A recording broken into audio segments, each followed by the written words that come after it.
Nunca habíamos visto al presidente López Obrador así, dispuesto a usar todo el poder del Estado para vengarse. Nunca habíamos visto al presidente tan, pero tan mal, tan fuera de control, hasta sus cercanos lo admiten, y todo porque no ha podido explicar el origen de la súbita riqueza de su hijo José Ramón. No ha podido explicar la casa gris de Houston, y cada que lo intenta, se hunde más y más y más. Les tomó 17 días responder, 17 días en los que el escándalo se volvió internacional, porque no solo eran los lujos, la alberca, el cine privado, era que la casa pertenecía a un alto ejecutivo de la empresa petrolera Baker Hughes, que ha recibido contratos multimillonarios del gobierno actual.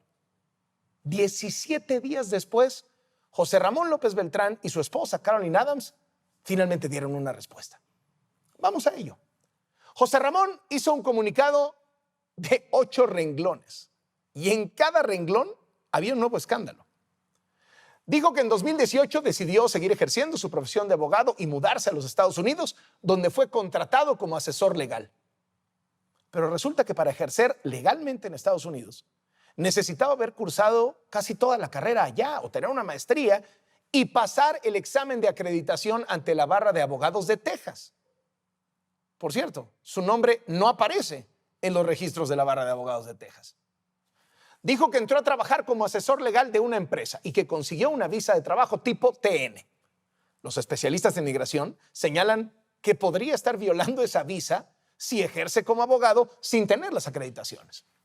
Dijo que trabajaba asesorando legalmente a una empresa que se dedica a desarrollar inmuebles de lujo, como su casa. Vaya paradoja, ¿no?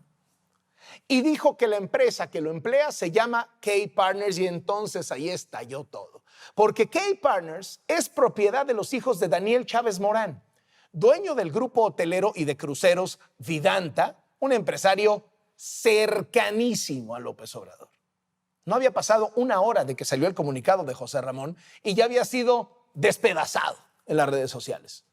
Si el gobierno traía una crisis porque no daban una explicación, la crisis se puso el doble de grave cuando finalmente la dieron. En efecto, es una empresa de los hijos de Daniel Chávez que me ayuda como supervisor honorífico en el Tren Maya, pero no cobra absolutamente nada. Él no tiene ningún negocio con el gobierno. ¿No tiene ningún negocio con el gobierno? A ver, vamos a ver. Daniel Chávez está en el Consejo de Asesores de Negocios del presidente desde 2018 y es supervisor del Tren Maya. En 2020 fue uno de los selectos invitados a la cena de empresarios en la Casa Blanca después de la reunión entre Trump y López Obrador. Donó 200 millones de pesos a la causa del presidente en la falsa rifa del avión y un terreno de 2,000 hectáreas en el bellísimo Puerto Peñasco, Sonora, para que ahí se construya un parque solar administrado por la CFE. Un parque solar que, por cierto, está al lado de uno de sus resorts, Vidanta, al lado también del aeropuerto del Mar de Cortés, que también es de él. Durante los 3 años de gobierno de López Obrador, ha recibido más de 100 concesiones, licencias y permisos, entre ellos la extensión de una concesión 15 años para sacarle jugo a una playa y hacer ahí sus negocios. López Obrador incluso ofreció a Daniel Chávez la posibilidad de invertir en el plan de apoyo a Nayarit, que incluye un desarrollo turístico en las Islas Marías. Así que el conflicto de interés en Pemex fue uno y se sumó a el conflicto de interés en Vidanta. Y más aún, porque todo parece hechizo. En su comunicado de 8 renglones, el hijo de López Obrador puso una página de internet de la empresa donde supuestamente trabaja, K-Partners. K-Partners se creó en 2018 a la par del sexenio obradorista. En 2019 compró el dominio de internet para hacer su página, pero no le hizo nada hasta el 2022. Bueno, hasta el sábado pasado. Hasta un día antes de que saliera el comunicado del hijo del presidente, empezaron a subir fotos que luego se supo eran fotos pirateadas de otros desarrollos de otras empresas, videos con imágenes pirateadas también. La propia empresa sacó un comunicado diciendo que no es que no tuvieran página de internet, es que la página decía próximamente. Que no es que no subieran imágenes y videos de ellos, sino que decidieron actualizarla anticipándose al anuncio del hijo del presidente. Así lo confiesan. Armaron su sitio web para que José Ramón López Beltrán tuviera algo en qué sustentar su versión. Por cierto, K-Partners tampoco tiene oficinas propias. En la dirección que ponen, hay en realidad una compañía que se llama Vaquero Strategy. K-Partners aceptó en su comunicado que usaba las oficinas de Vaquero. Es decir, la breve respuesta del hijo del presidente no se sostiene e incluso profundiza las peores sospechas. Su actividad laboral en Estados Unidos forzosamente debería dejar alguna huella en registros oficiales y no hay ninguna huella. Tampoco mostró ningún documento que compruebe que recibe un salario acorde con su súper estilo de vida y por el cual pues, tendría que estar pagando impuestos. Y usted sabe que allá la evasión fiscal es cosa seria, ¿eh? Pero bueno, hasta ahí José Ramón. Vamos ahora al comunicado de su esposa, Carolyn Adams. Y empezamos por recordar cuál fue la primerita explicación que dio el presidente López Obrador a las casonas de su hijo en Houston. Ellos se casaron y al parecer la señora tiene dinero. Pero en su comunicado, Carolyn Adams dice que todo lo tiene a crédito. O sea, al parecer la señora no tiene dinero. No especifica a qué se dedica actualmente. Habla de sus orígenes, su trabajo en el sector energético antes, pero no dice en dónde trabaja ahora. Dice que la casa en la que viven actualmente está hipotecada, que su camioneta Mercedes se está pagando. Y sí, reconoce que durante un año rentó la casona gris, pero asegura que lo hizo por medio de un agente inmobiliario y no sabía quién era el dueño. Incluso publica los supuestos chats donde le ofrecieron la casa. Pero, ¿y el contrato? ¿Y los recibos de pago? ¿Y los depósitos de renta? ¿Y el nombre de ese agente inmobiliario?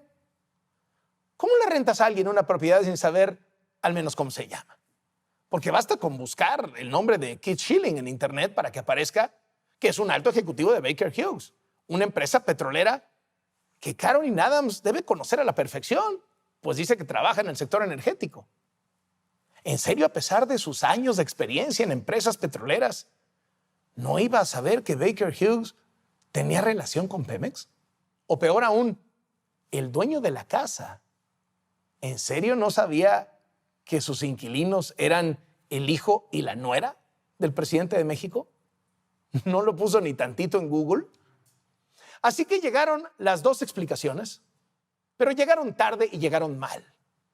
Generaron más dudas que respuestas y han puesto en evidencia que el presidente podrá querer atacar a todo mundo, pero el problema lo tiene en casa y la casa está en Houston. Regresemos al origen. Algo de lo que se reveló en el reportaje de Latinos y Mexicanos contra la Corrupción y la Impunidad, algo de lo que se reveló en ese reportaje ha sido desmentido. La casa la habitaron el hijo del presidente y su nuera, lo acepta ella.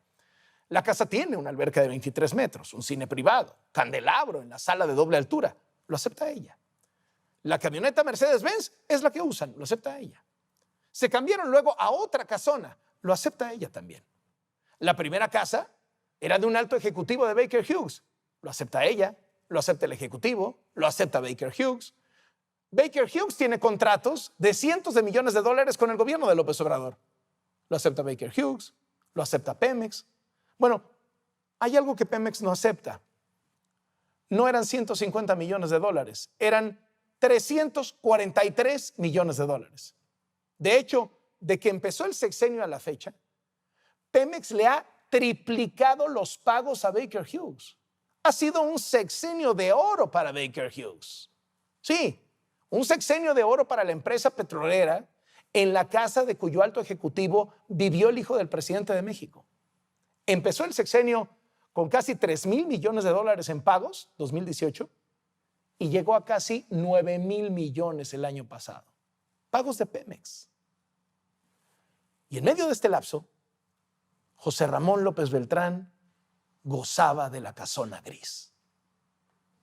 Eso es lo que no ha podido explicar el presidente. Y como no tiene explicación, se está ahogando en excusas.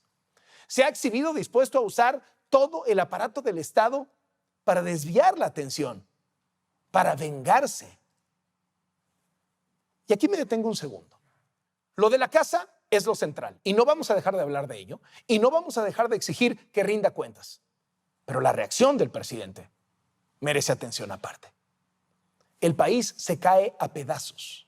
Pandemia, inseguridad, carestía, crisis económica. Y el presidente cree tener derecho a desentenderse de ello y concentrarse en usar todos los instrumentos del Estado para una venganza personal. Ahora quiere saber cuáles son los ingresos de los periodistas, que si mucho dinero, que si los privilegios. Por favor, la gente con mucho dinero en este país no ha perdido sus privilegios. La gente con mucho dinero es con la que se sienta el presidente a desayunar, comer y cenar en Palacio Nacional. La gente con mucho dinero es la que le ayuda a armar un montaje para simular que su hijo trabaja en sus empresas. Esos son los privilegiados de siempre y ya se arreglaron con él. El mejor amigo de Peña Nieto, con el que Peña Nieto jugaba golf, acaba de recibir de López Obrador 18,000 billones de pesos en contratos. El cuestionamiento no es sobre los ingresos de los periodistas, es sobre sus ingresos. ¿De dónde saca tanto dinero su hijo? ¿De qué vivió el propio presidente tantos años? Ahora quiere revelar los datos fiscales de los periodistas. ¿También los de él? ¿También los de sus hijos? Porque el presidente no pagó impuestos por años. ¿Sus hijos tampoco? Vamos a conocer las declaraciones fiscales de su hermano Pío, de su otro hermano Martinazo. ¿Van a incluir las aportaciones que vimos todos que recibían clandestinamente en efectivo? Porque ellos dijeron que el dinero era para su hermano Andrés Manuel. ¿Eso va a venir reportado en la declaración fiscal del presidente de México? ¿O eso no se revela? Y mire, usar los instrumentos del Estado para amenazar periodistas es grave, muy grave.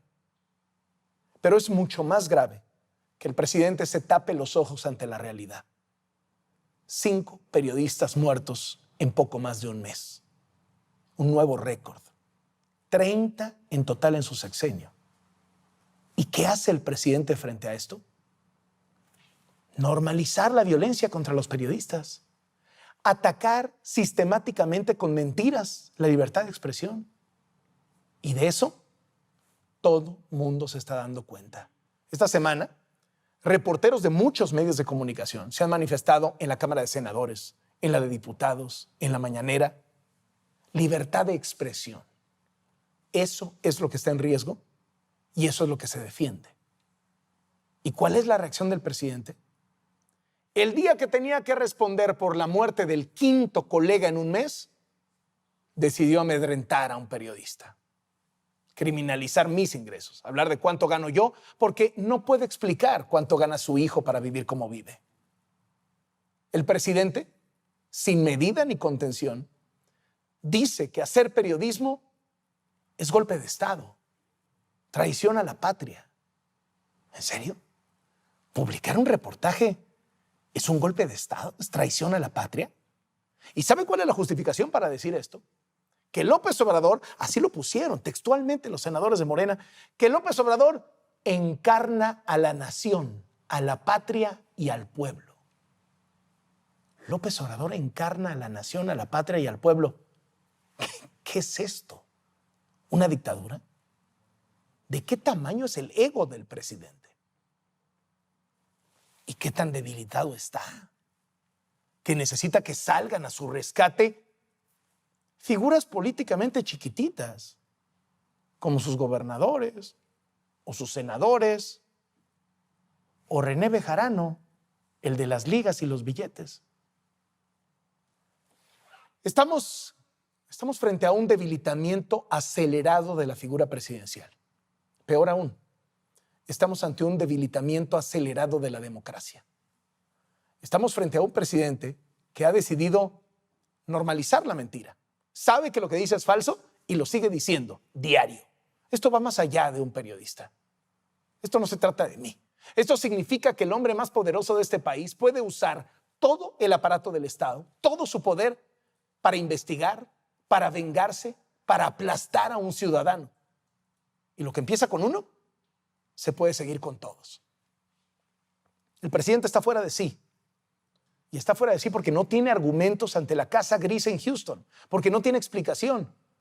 Porque esta vez sus cortinas de humo no le han funcionado. Y por eso solo le queda el ataque. El más mentiroso, bajo y ruin ataque. En el camino, no le importa llevarse entre las patas a la democracia y a las libertades. Lo que no se da cuenta es que se está llevando entre las patas a su propio gobierno. Soy Carlos Loret de Mola.